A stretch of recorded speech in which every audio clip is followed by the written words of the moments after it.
It's the Fort Hays State University Coaches Show on Eagle Community Television, brought to you by Eagle Communications.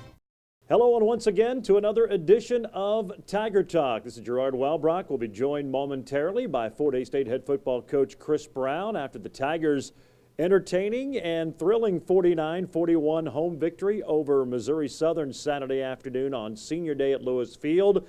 Tigers get their 6th win of the season, securing back-to-back winning seasons for the first time in a decade. Now they'll try to make it a 7-win campaign, something that hasn't happened since 1997 when they wrap up the year at Central Missouri this upcoming Saturday afternoon. Tiger Talk again presented by Whiskey Creek Wood Fire Grill. They're at 3203 Vine and Hayes, where the fire's always burning. We'll take our first break. When we come back, head coach Chris Brown will join us. You're tuned in to Tiger Talk.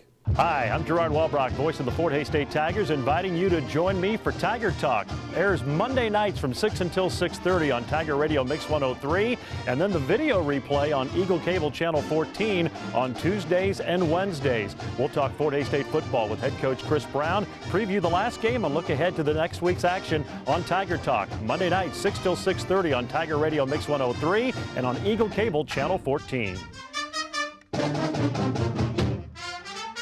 Welcome back to Tiger Talk. Gerard Welbrock, soon to be joined by Fort Hays State head football coach Chris Brown. The program brought to you by Whiskey Creek Wood Fire Grill, 3203 Vine in Hayes. Stop on in and check out the appetizers. Maybe it's a late night studying, getting home late from the game, whatever the occasion. They've got some great new appetizers on the menu, the barbecued nachos, the loaded barbecue fries.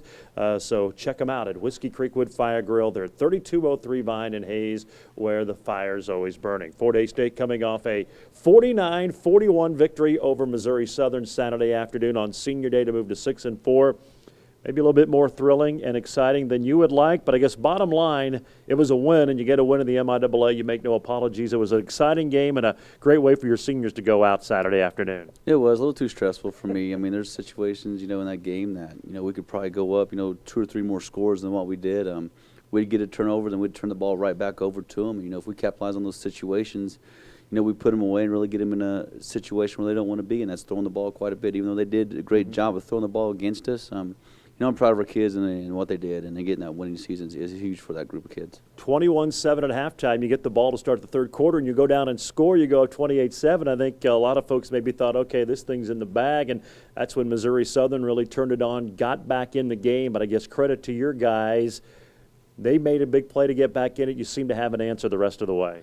It did, and that game was just back and forth, back and forth. You only get up one touchdown against them. They're pretty productive offensively in the things that they do, running the ball in their play action as well. And, big plays killed us defensively. We gave up some big plays that allowed them to score some easy touchdowns. And, you can't let a team like that do that to you. And that's what we did. I thought we did a good job of, stopping their run game. But, the pass game, we just didn't have an answer for it. Were you surprised? I mean, they didn't throw it a lot, but it seemed like early on threw it a lot more than at least we were expecting. Is that a bit of a surprise for you? It was, but after watching them against Pitt the week before, they kind of did the same thing. They came out and ran the ball, then they tried to establish a pass game with their play actions and getting some big early passes, to score early and score quick, and they did that to us. They had some great routes, and, their play action is very, very good, and when your kids are honed in on the run as much as we were, some of those pass plays are going to be open. So, it loosened us up a little bit to allow the run game to open up a little bit, but I thought we did a good job overall defensively of stopping their run game. We got to work on that pass game. Yeah, it was kind of interesting, kind of the opposite of what most teams do. You establish the run to set up the pass. I know that's what you guys try to do, but when you're so run heavy like them, I guess it is kind of the opposite. It is, and that's what they did. They try to open things up and spread some guys out, and the quarterback does a great job of selling the run on their play action, and we didn't do a lot of things different. We played a lot of cover 3 and played some man coverage as well, but, we just got beat, and, you can't allow those things to happen, especially in a game like this. Got to talk about Nathan Lindsay, one of the 13 seniors you honored before the game, getting some National Player of the Week recognition in Division II. Pretty hard to top what he did. He scored 2 touchdowns, 1 on a fumble recovery, 1 on a kickoff return. He had an interception, 2 total fumble recoveries, 5 tackles. 1 of them was a sack, and I thought a key play was that onside kick recovery. Pretty hard to do much more than he did for you guys Saturday afternoon. It was an amazing game. You don't see a kid have a game like that ever. A fumble recovery for a touchdown, recovered a fumble, and actually, he forced the fumble that they gave to Michael Jordan. So that's actually his as well. So he's got another thing on top of that. But just a great day by that kid. It was impressive, by him. And now I told him, I was like, you got to do that week in and week out now. And now you show me that you can do those type of things. It needs to happen every week. But great kid, works hard every day in practice. And just, he's a joy to be around. But, you don't see a game like that happen very often. That's one of those ones you're going to remember forever. In the kickoff return, you haven't used him a whole lot. His brother Daniel's been used a little bit more, and that was the first return he had on Saturday. I guess he took full advantage of it. He did. His brother gave him the opportunity to do it, and he took advantage of it. And he did a great job of setting it up. We were turning to the field, and, he came back inside and set up the blocks for our guys and hit the hole and broke a tackle, and then he was off to the races. And, the kid's got some speed too. And, I'm just very, very proud of the way he played that game. His senior last home game as a senior. And, the kids backed him, and they were behind him 100%, but he's just a great kid. Talk about that. It was senior day. What a great way for those guys to go out. I know we talked last week on the show and throughout the week. You just never quite know how your seniors are going to perform on senior day. You see some play great, you see some play tight, but it looked like they all really did a good job of handling that and putting together a great effort to get that win. They did, especially, the very first of the game, we were introducing the seniors and their parents come out. It's a pretty emotional time. There's some tears being shed, and, you hate to see those kids go because they've been such a big part of your program and done great things for your program too, and they handled it well. Once it was time to start the game and get locked in, that's what they did, and they wanted to win this game at home. And, these kids say they're not done yet, so hopefully we get one more this week. Well, the Tigers get the win, and we'll talk more about it when we return. Tiger Talk, again, presented by Whiskey Creek Wood Fire Grill, 3203 Vine and Hayes, where the fire's always burning. Back with more right after this. Welcome back to Tiger Talk. Gerard Welbrock, head football coach Chris Brown. It's all brought to you by Whiskey Creek Wood Fire Grill. The holidays are approaching. You need a place for your Christmas party for the office. Check out their room out back. They can cater to your big holiday event. Maybe it's Thanksgiving, Christmas, New Year's, whatever the case may be. Stop on by and visit with them about their catering service at Whiskey Creek Wood Fire Grill, 3203 Vine, where the fire's always burning. Tigers win Saturday, 49-41 over Missouri Southern. And offensively, season-high 49 points. Now, some of that was obviously special teams and defense, but you tally 49 points, the most this year by one, and 419 yards of offense, a little bit better than that Northeastern State game. So offensively, you really had some things going. We did some good things. We established the run game. We got it going like we needed to, and then I think we threw the ball 11 times. I think Travion completed 8 of those passes, and one was a big pass play to Ed Williams for a touchdown. The other one was on the third down conversion. That was huge, in that time of the game, and I think we ended up scoring on that. But the 3 turnovers, is something we got to eliminate offensively. We got the ball back for them, and I think it was the very next play. We turned the ball back over, but we got to capitalize on those and go score points on those things, and that's something we haven't really done all year long. So we got to focus in on that. But overall, offensive performance is pretty good, except for the turnovers. You score on your first possession. Alex Schmidberger gets the pick, gives the offense the ball, and it's only the second time all year you've scored any points, and it happened to be a touchdown on your first offensive series, and obviously that kind of set the tone Saturday. It did. That's a big play by Alex Schmidberger too. In that situation, we need to make something happen. They were driving down the field. They did their play action again. He got a great drop and did a good job of getting the interception for us, and our offense capitalizing on top of that as well. And that's just something we got to continue to do. But we got to score early and we got to score often, and that's just the way it is in this league. You got to score points, and if you're not scoring 28 to 35 points in a game, you're really not giving your chance to win the ball game. Quentin Darby got that first touchdown. He's been used more on special teams. It was nice to see, I guess, some new blood in there, and he found a way to get into the end zone. Gives you a little bit more beef down to the goal line. Yeah, he did. He's a little bit bigger kid than Ed Smith and Kenneth Iheem, a little heavier weight, runs pretty well. He's more of a downhill back than anything else, and you got to use him in those situations. Get a bigger body in there with some strong legs, and try to punch it into the end zone. He did a good job of finding the hole, and I think he got touched by one guy, but it wasn't a very big touch. But our offense did a great job. Offensive lineman did a great job of opening that hole for him. I want to ask you about the offensive line. Saw it in the second half at Kearney last week, and then it really carried over for the most part for 4 quarters on Saturday. It seems like it's a different bunch. They had some big holes for your running backs to go through. They have. They've really changed their mentality and the way they're playing the game offensively, on the O-line, and we should have been doing that all year long. If we could have done those things all year long, who knows what could have happened by now. But they're doing a great job of taking ownership, or they're taking pride, and they're confident right now. They understand what they can do if they just get after and play physical and play aggressive. And it shows. You know, when they do the things that we ask them to do, it shows, and we're getting some big runs, and we're getting ourselves an opportunity for a 3rd and short instead of 3rd and long, and they just need to continue to do what they're doing. I'm very proud of the way they've, you know, gotten better the last few weeks. Travion Albert ran for, 86 yards and a touchdown. You mentioned it, 8 of 11 passing for 185 yards and a score. And it looks like the Travion we saw last year, really using his legs, and it's really allowed his passing game to really thrive here lately. It has, and you know, he's finally starting to run how we want him to run instead of juking and jiving. Just get vertical, get downhill, make one cut. You know, and if it's, you know, somebody's getting ready to tackle you, just go down. You know, there's no need to try to break tackles and do all the things. Keep your body healthy, and you know, just keep moving on to the next play. You know, keep getting first downs, and it opened up his pass game. You know, he felt more comfortable and relaxed a little bit when he gets his legs moving, and he did a great job of seeing some things and making things happen for us there in this ball game. You mentioned the pass game. Ed Williams, another 100-yard game. He had that big 86-yard TD catch at a crucial time early in the 4th quarter, his longest touchdown catch in his Tiger career, but he's really emerged as one of the top receivers in the MIAA. He has, you know, and he's a powerful kid. He's a strong kid. He runs very, very well, catches the ball very well, and he's got strong hands. I mean, there's a couple catches in that game where there's guys all over him, but he's still able to bring the ball in because he's such a strong kid, and his focus is there. He's done a great job for us, and you know, I'm hoping here in these next few weeks, you know, we can get us some all conference honors. And I want to talk about one more guy, Ed Smith. You kind of touched on him. Maybe his best game this year for sure, but one of his better games of the Tiger. He really hit the hole hard, and I think he had 80-some yards in the first half and got a 100-yard rushing game. He did, you know, and that was, you know, talk before the game. You know, we were telling him he was going to run east and west instead of north and south, and he was going to prove us wrong, that he was going to be a downhill runner this game, and that's exactly what he did. And by doing that, he allowed himself to get to that 100-yard mark where he needed to. You know, we'd like to see more of that out of him, you know, as a season, on this last game especially. But, you know, great kid, does what we ask him to do. He's pretty tough, and, you know, he's had a few injuries here and there, but, you know, he's sucking it up and playing hard for us. Tigers get the win, 49-41. We'll have more when we return. It's Tiger Talk presented by Whiskey Creek Wood Fire Grill, 3203 Vine and Hayes, where the fire's always burning. We're back with more right after this. Welcome back to Tiger Talk. Gerard Walbrock, head football coach Chris Brown. It's all brought to you by Whiskey Creek Wood Fire Grill, 3203 Vine in Hayes, where the fire's always burning. A lot of great steak options to choose from, so check them out next time you're at Whiskey Creek Wood Fire Grill, locally owned and operated at 3203 Vine, where the fire's always burning. Fort Hays State 49, Missouri Southern 41 Saturday at Lewis Field on Senior Day.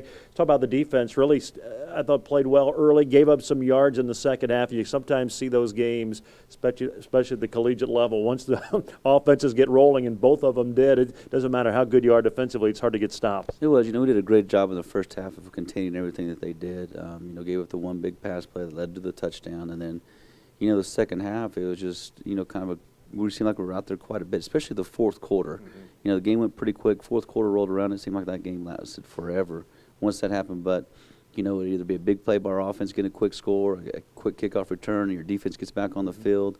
You know, they make a big play. We create a turnover, then we return the ball right back over to them. So, you know, defensively, you know, they got a little tired in that fourth quarter, and it showed. But, you know, those kids battled. They were kind of beat up a little bit with all the cut blocking that we've had the last 2 weeks getting into your legs. But you know, they battled hard, and they found a way to keep them out of the end zone, you know, for that last time. And I guess what makes it different this time, they were on the field a lot more, but you were getting big plays either from special teams or on offense. It's unlike early in the year when it was 3 and out and they're back out there. At least you're getting some points to help them out a little bit. It does, you know, and you got to have those points. You know, it was always we're up 14, then we're up 7. Then we go back up 14, and then we're up 7. As a coach, you're just like, at any time this thing could break open either way. And, you know, I was just glad that, you know, ended up on our side, that, you know, that we won this ball game and just made just enough plays to win it.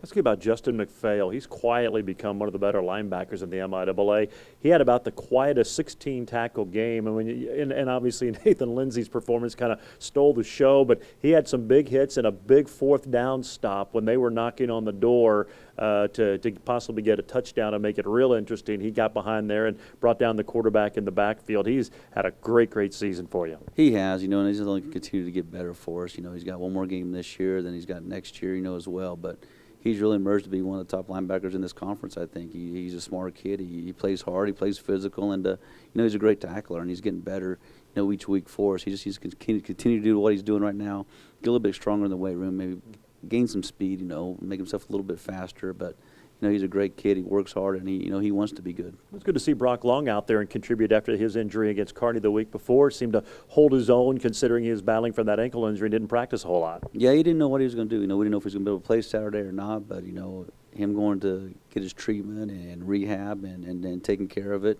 by Saturday he was feeling really, really good. And, seeing him step on the field and not practicing all week and having that kind of performance is huge by a kid by just getting mental reps in practice. And that's what he did was, watching the guys in front of him, watching the offense, and watching a lot of film. And he was able to perform at a high level there on Saturday for us. Well, the Tigers have one more game to go. It's this Saturday afternoon in Warrensburg, Missouri. They take on the Mules of Central Missouri, trying for a 7-win season. As we mentioned earlier, it hasn't happened since 1997, so a big game to close out the year. And we'll talk about it right after this, right here on Tiger Talk.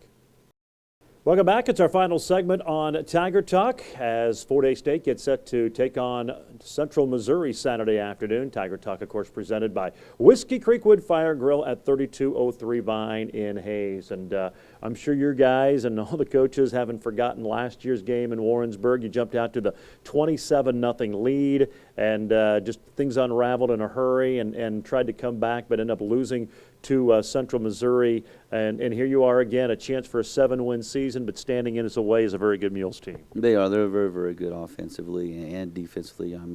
Levance Taylor, Hayden Hawk, their wide receiving core, their offensive line. They're just a powerful, powerful team on offense and do some great things to just kind of keep you off balance too. And then defensively, their front four are probably one of the best front four I've seen in a long time. The linebackers are big, strong kids, and their secondary runs very well. So, it's going to be a big challenge for us. We just got to find ways to attack them and find their weaknesses, which they don't have very many at all. But we got to find a way to get some points on the board and defensively find a way to contain Levance Taylor and make sure he's not getting out and making some big runs. And then, containing the quarterback, keep him in the pocket and get some pressure on him and try to keep him off balance. And then, offensively, we got to be able to establish the run game. If we can't establish the run game, it's going to be a long day for us. Talk about Levance Taylor. He's gotten better year in and year out, and now he leads the MIAA in rushing and really one of the better running backs in the entire country in Division II football. What has made him so good this year? I think just his work ethic. When you see the things that he's doing on the football field, it's because he's put the time and effort in, in the weight room and, in spring conditioning and through the summer. You can just see it. Doesn't look like he's running very fast on film, but he's pulling away from people just because he's so smooth.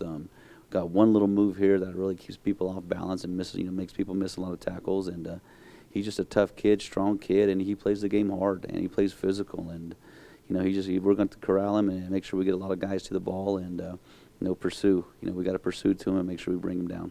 The fact that you guys had not only the loss, but the way it ended last year in Warrensburg, just got the sense from this team, this is a game they've kind of circled and have remembered, and not so much payback, but want to prove maybe that they are better than that outcome showed 1 year ago. Yeah, they are. And after the Southern game, we came in here and talked about, hey, that's a great win by us, and congrats on another winning season, and thank you seniors. But our kids weren't even worried about that game. That game was already done. Their thoughts were on Central Missouri already, and that's good to see your kids do that. They were talking about we need to go there and find a way to win this ball game and work hard this week in practice, watch a lot of film, and make a commitment this week to each other and to this team, and find a way to win this game. And they're excited about it. They're fired up, and I just hope we go down and perform at the level that we can perform at. Well, I would think you have the confidence in this team has shown when you play to your capability, you can play with anybody. Then it's a matter of making a play on either side of the ball to win a football game.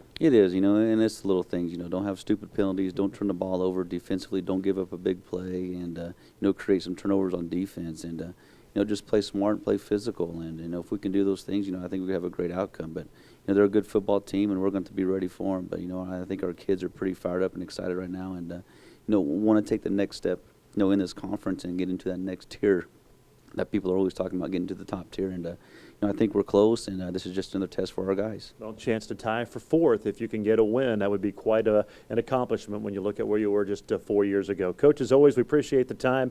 Have a great week of practice, and we will see you in Warrensburg for what should be a fun one this Saturday afternoon. All right. Thank you, Gerard. That is head coach Chris Brown, and that will wrap it up for the program. Again, a reminder, it is a 1:30 kickoff in Warrensburg, Fort Hays State in Central Missouri. You can hear the game on Tiger Radio Mix 103, 12:30 with the Auto World pregame show. Busy weekend. Fort Hays State basketball also getting underway. The men will be in Maryville, Missouri, taking on Upper Iowa to start it out on Friday. That's also on Tiger Radio. Their game on KFIX on Saturday afternoon, which is also a 1:30 tip-off. And the Lady Tigers up in St. Paul, Minnesota to begin their season with 5 o'clock games on both Friday and Saturday, and complete coverage with those as well. So check your local listings, as they say, to find out where the basketball as well as football games will be. It's going to wrap up the program. It's brought to you again by the Hayes Med Orthopedic Institute, the Taco Shop, G&L Tire and Automotive, Golden Belt Bank of Hayes and Ellis,